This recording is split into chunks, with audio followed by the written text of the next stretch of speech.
Welcome back to Apatros Review. This episode we look at the film Artificial Lies. Hi there, welcome back to Apatros Review. I'm your host Mila Sipka, and welcome to the wild world of science fiction action horror films in my collection.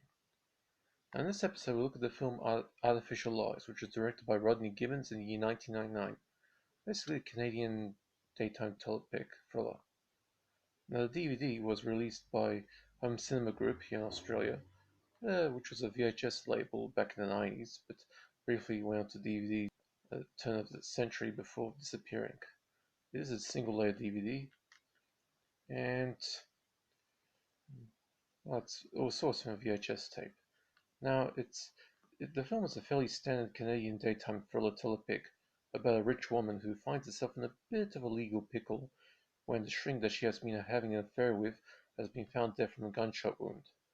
Now, Karen Wettering was actually dead when her lover was killed, but she didn't see the killer's face. Instead, fleeing for her life after getting knocked out and then coming to, and then getting fingered for the murder. Calling upon her lawyer friend Roger Bellamy for help, Karen agrees to see an old friend of Roger's, a doctor named Peter Rexler, who suggests that he can help Karen get out of this predicament by making her pretend to be mentally unstable so the court cannot proceed. So Karen is then put under constant pressure to fake her psychosis by Rexler's methods, but soon becomes clear that Rexler is doing this for more than just helping Karen out. Now, Artificial Lies is a pretty average film to be sure, but it does feature some good acting. Daphne Zuniga gives an excellent performance in a role that has her cover a range of characterizations of impressive skill. It is somewhat sad to see Zuniga, who was once a promising star, wasted in such a tawdry plot film, but she does her best and really shines here.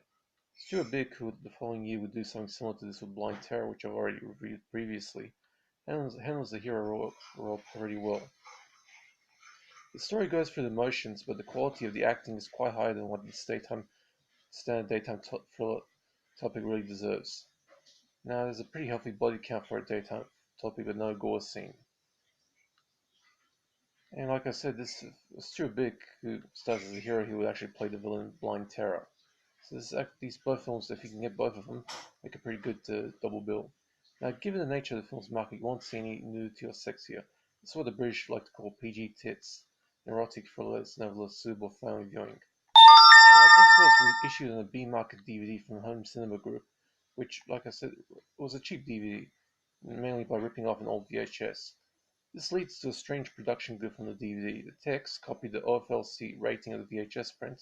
Now, anyone who grew up on VHS tapes will remember that most tapes came with the rating coming before the film, briefly, before the film started, or after the previews, which would be fine were it not for the fact that the VHS print was rated MA, and the DVD itself was rated M, which itself appears right on boot up. The text realized this too late, but they managed to fix the DVD so that the VHS rating cards contained on a chapter that's hidden from the main print. You start with the film itself when you press play movie, but you can see the original rating by simply skipping back a chapter on your remote. That said, the quality of the print here is very good, indeed better than what the price tag you expect. The stereo soundtrack is also very good and there are no subtitles or extra features. You know, a pretty decent disc with an amusing Easter egg for observant viewers. So I give this film a C, which is 4 out of 10, which means it's average. And like I said, it's a pretty decent disc. It's very rare, especially these days. There are not many made of these. So if you can find a copy, better get to it. But like I said, it's only if you're a fan of this sort of thing. That's it for this review.